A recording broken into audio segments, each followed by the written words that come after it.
What's up guys, Brunswick's back, and I have a 12-pound Puma. Now, there's a lot of talk that goes around about what cores do they use in 12 and 13 and lightweight balls. Some companies claim to use the same core in every ball no matter what weight, and we say we use generic cores. Now, what is a generic core? We're going to talk about that in this video, but I'm going to see if it's still possible to strike and have success with a 12 or 13-pound ball. Before we get to all that, please subscribe to my channel if you haven't already. Now let's see what 12 pounds does for me. Now we're talking about lightweight balls, 12, 13 pounds in particular.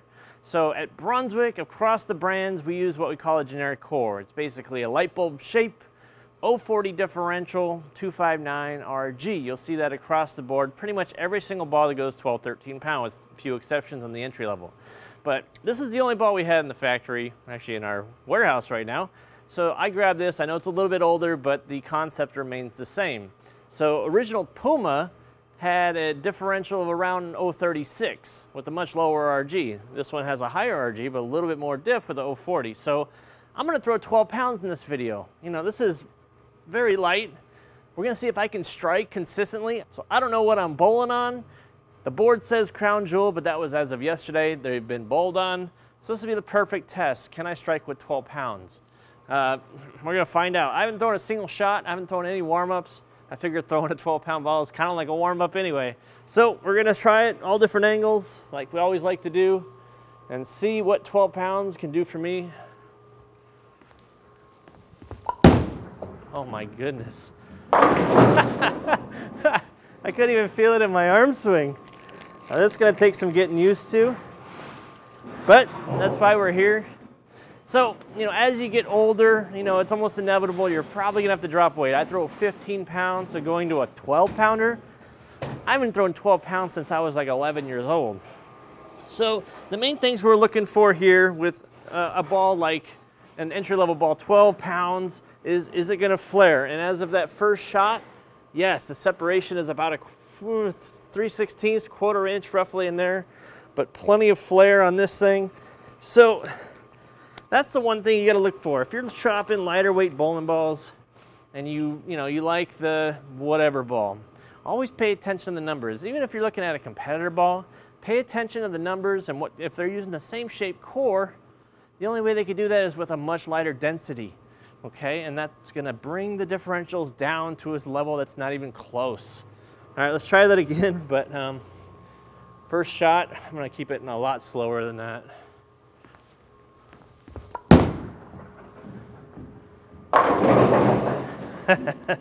Plaque. So it's gonna take a little bit of effort to be able to get a 12-pounder through the pins like I would a 15-pounder. So I'm gonna have to use a little bit more friction. This is going to be a fun video. This is going to be a little bit of an effort for me to try to manipulate the ball to be able to do what I need. The ball flares, definitely flares. There's plenty of flare on that. You know, this is a very shiny ball. Crown jewel does have a puddle in the middle, so let's try to throw it outside a little bit, and then we'll start moving in if we need to here. Oh, man.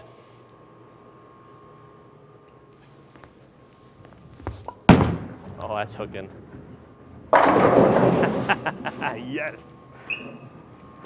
Totally possible. I knew it was only a matter of time, but if you can create entry angle, you can strike with any weight ball. On the off hits, lighter weights, that's where you're gonna suffer. But going back to talking about these cores, okay? So why does Brunswick use generic cores instead of using the same? Because one thing, we've developed lightweight cores for both symmetrical and asymmetrical. They're both light bulb shaped. The lighter weight asymmetrical ball core is going to be elliptical. It's going to be stretched. It's going to be like the old Zone Classic core, if you guys remember that one. Basically a light bulb that's elongated and give it some asymmetry. So always pay attention to the numbers. You know, the most differential you're going to get out of a 12 or 13-pound ball is going to be about 040-ish. You can't really push the limits too much on that just because there's not a lot of density there to work with. So let's throw a couple more shots. I'm going to move in a little bit. Remove 5 left. Let's open the angles up a little bit.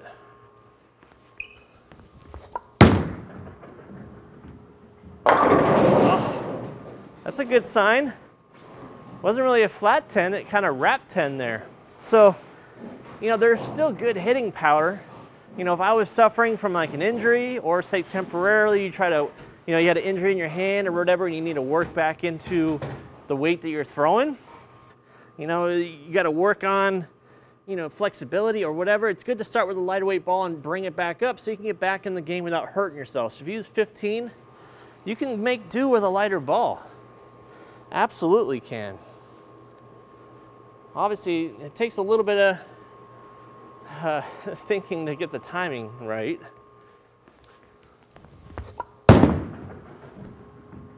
Yikes! Because, you know, the trigger mechanism's a little bit different. I don't have the extra 3 pounds at the bottom, but what I do have is the ability to manipulate the ball roll a lot better. I can do this and this with the ball, no problem. Because look, like I can't do this with a 15-pound ball, but I can probably easily do this with a 12. There's no way I'm doing that with 15. So I can get a lot more on it. I can probably rev the snot out of this ball, but I'm trying not to.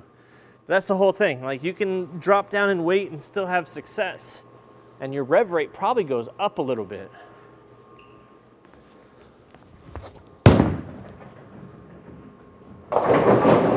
See? Grab it at the bottom. Not a great shot. So, obviously I could throw this a lot harder.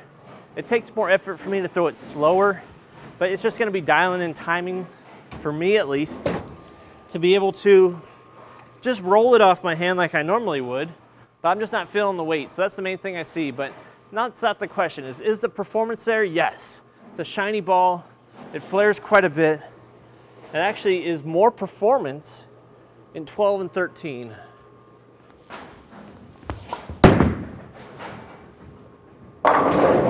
Look at that. Almost left a 9-pin with a 12-pound ball. Are you kidding me right now? So, when you see these bowling balls that are offered in the 030s, 035, which are a lot of them now, all different brands, if you're throwing 12 or 13-pound ball, it's actually a little bit stronger core-wise. That's it. So you're gonna get a little extra performance, not a lot. It's in the same range. You're gonna see 040 no matter what. So, granted, if you're 050, say, you know, you're looking at Stealth, which is in the 50s, you know, you're looking at those higher end symmetrics, you know, you're gonna be giving up a little bit of performance in differential. But if you go with the same shape core and just change the density, your numbers are gonna drop off significantly. You're gonna be into the nothing. So pay attention to the lightweight numbers. It's the most important part. Obviously the cover stock is what you're buying. The cover stock stays the same no matter what weight. So the core is gonna be the change there. All right, let's try that again. I'm gonna actually move in a little bit more. 5 more. Let's try it again. It's really soft.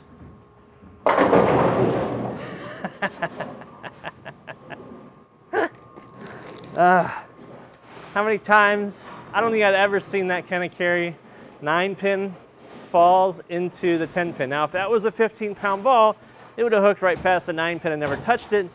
But I think the ball actually deflected enough to touch the 9-pin as it was going through and splitting the 8-9, fell right into the 10. So that's hilarious. Let's check out the flare on this one, because that was, check that out. All the performance you could want. I'm having fun with this. I'm gonna move another 5. I'm gonna keep moving until I can't get the ball back through the pins here. So far, so good. Obviously speed needs to come down. That could be really good. Ew. Maybe I could throw a messenger. How sweet would that be? I think I could do it. So, yeah, I mean, that's the whole thing. You know, I see that argument often. You know, competitors like to beat on their chest. Oh, we got the same core in every ball. No, you don't. Absolutely do not. Stop lying. It's not possible. Some of those cores weigh so much, you can't put it into a 12-pound ball. Got to hook a lot. Here it comes. Look at that thing deflect at the end. It came off the spot, but boy, it went sideways twice, on the back end and through the pins. All right, let's move it another 5 left. We'll be up against the ball return now. This has been a whole lot of fun. I'm showing that it's absolutely possible to strike with 12 pounds. Let's end this on a good note. Hook a ton. Oh yeah. You know what? If this video has proved anything to me, is that I have no fears of getting older and having to drop weight. The performance, if you have to go 14 pound, 13 pound, the day is gonna come for all of us. So lightweight balls, pick a ball with the performance that's most like the original. So obviously, some balls are just not gonna get to 050s. You're not gonna find that in a 12 or 13. 040 is what you get. That's plenty of flare. You're still gonna get the cover stock. Let me know what you thought. Have you dropped down to 12 or 13 pounds? What do you find the most success with? Let me know in the comments. Please subscribe. Talk to you guys later.